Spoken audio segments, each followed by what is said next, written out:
दोस्तों, चढ़ती जवानी और हवस की यह कहानी बिहार के पटना के एक गांव से सामने आई थी, जहां एक जीजा पत्नी और बच्चों के साथ ससुराल में ही रहता था, जहां उसने अपनी 21 साल की साली को अपने प्रेम जाल में फंसा लिया था।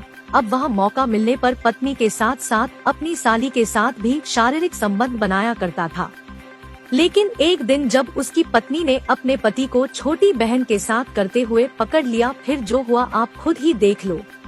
दोस्तों, यहाँ रमेश पासवान नाम के व्यक्ति ने घटना से पहले सरिता नाम की लड़की से 4 साल पहले प्रेम विवाह किया था। शादी के बाद इनके 2 बच्चे भी पैदा हुए। करीब 2 साल पहले पति रमेश का अपने इलाके में काम धंधा सही नहीं चला, तो तब से वह अपनी पत्नी और बच्चों के साथ ससुराल में आकर रहने लगा था। ससुराल में रहने के दौरान उसकी अपनी जवान खूबसूरत साली पर नियत बिगड़ गई। वह किसी भी तरह से साली के साथ भी अपने जिस्म की भूख को पूरा करना चाहता था। जिस तरह उसने पहले अपनी पत्नी को प्रेम जाल में फंसाया था, ठीक उसी तरह ससुराल में रहते हुए उसने अपनी मीठी मीठी बातों से साली को भी अपने प्रेम जाल में फंसा ही लिया। एक रात जब घर के सभी सदस्य सो चुके थे, तभी वह बिस्तर से उठा और साली के रूम में जा पहुंचा। फिर क्या था, उस रात उसने अपनी यह तमन्ना भी पूरी कर ली। उसने अपनी जवान साली के साथ भी शारीरिक संबंध बना लिए। अब वह इसी तरह रात के अंधेरे में मौका देखकर साली के रूम में चला जाता और अपनी जिस्म की भूख को पूरा करता। वह ससुराल में रहकर पत्नी के साथ साथ अपनी साली के साथ भी मजा ले रहा था, लेकिन सच्चाई तो एक न एक दिन सामने आकर ही रहती है। एक दिन उसके ससुर और साला किसी काम से घर से बाहर गए हुए थे। जैसे ही रात हुई, पत्नी सोई, वैसे ही मौका पाकर वह अपनी साली के रूम में आ गया और मजे से संबंध बनाने लगा। लेकिन उस रात पत्नी की आंख खुली और पति बिस्तर पर नहीं था।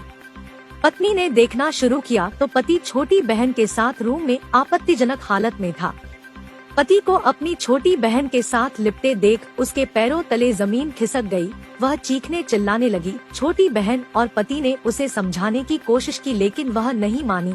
मैं सभी को तुम्हारे अवैध संबंधों के बारे में बता दूंगी। ऐसे ही झगड़ा बढ़ता चला गया। बौखलाए पति ने साली के साथ मिलकर गला दबाकर अपनी पत्नी को मौत के घाट उतार दिया और शव को घर में रखे एक बक्से में पैक कर दिया और उसके बाद साली को लेकर फरार हो गया। लेकिन उस रात पत्नी जब इसका विरोध कर रही थी तो एक पड़ोसी अपनी छत से इनकी बातों को सुन रहा था। वह पत्नी को जब मार रहा था तो पत्नी जोर जोर से चीख रही थी। पड़ोसी ने इसकी सूचना पुलिस को दी, लेकिन पुलिस के आने से पहले आरोपी पति अपनी साली को लेकर फरार हो चुका था। दोस्तों, जुर्म करने वाला एक न एक दिन पकड़ा ही जाता है। पुलिस ने अपना काम करते हुए आरोपी जीजा और साली को जल्द ही गिरफ्तार करके जेल भेज दिया। दोस्तों, गलत काम का अंत हमेशा बुरा ही होता है। आप आपराधिक मानसिकता को समझें और अपने परिवार को सुरक्षित रखें। धन्यवाद।